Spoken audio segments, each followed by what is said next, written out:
คอนนิจิวาสวัสดีค่ะสวัสดีเพื่อนๆชาวไดโซไทยแลนด์ทุกคนนะคะเช้าวันนี้ที่บ้านของมาดามฝนตกอย่างชุ่มฉ่ำแล้วเพื่อนๆล่ะคะฝนตกหรือเปล่าและในฤดูฝนนี้เดี๋ยวตามมาดามไปดูกันนะคะว่าควรมีไอเทมอะไรติดกระเป๋ากันไว้บ้าง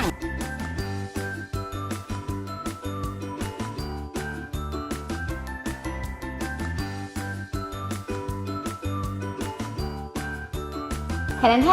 นเรามาทำความรู้จักกับไอเทมแรกกันเลยดีกว่าค่ะสำหรับไอเทมแรกของฤดูฝนนี้มาดามเชื่อว่าเพื่อนๆต้องรู้จักกันดีอยู่แล้วแอมเบลล่าลายจุดสีสันสดใสเหมาะกับทุกคนทุกไลฟ์สไตล์เลยนะคะและสิ่งที่ตามมานะคะนั่นก็คือการอับชื้นมาดามมีสินค้าไอเทมที่ช่วยขจัดความอับชื้นให้นี่เลยค่ะ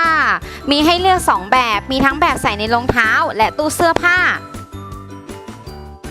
ผ่านไป2ไอเทมแล้วนะคะเพื่อนๆถูกใจกันบ้างหรือเปล่าและไอเทมนี้ที่มาดามจะแนะนำเพื่อนๆขาดไม่ได้เลยนี่เลยค่ะ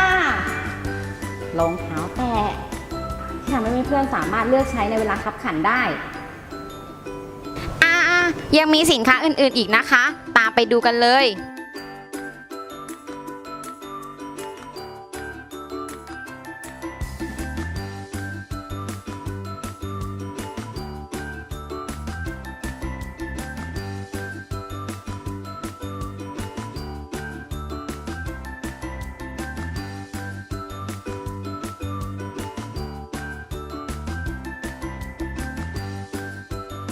ถ้าเพื่อนๆเล็งชิ้นไหนไว้ร้านไดโซสินค้า60 บาทสไตล์ญี่ปุ่นมีให้เพื่อนๆเลือกมากมายทุกสาขาทั่วประเทศไทยเลยนะคะ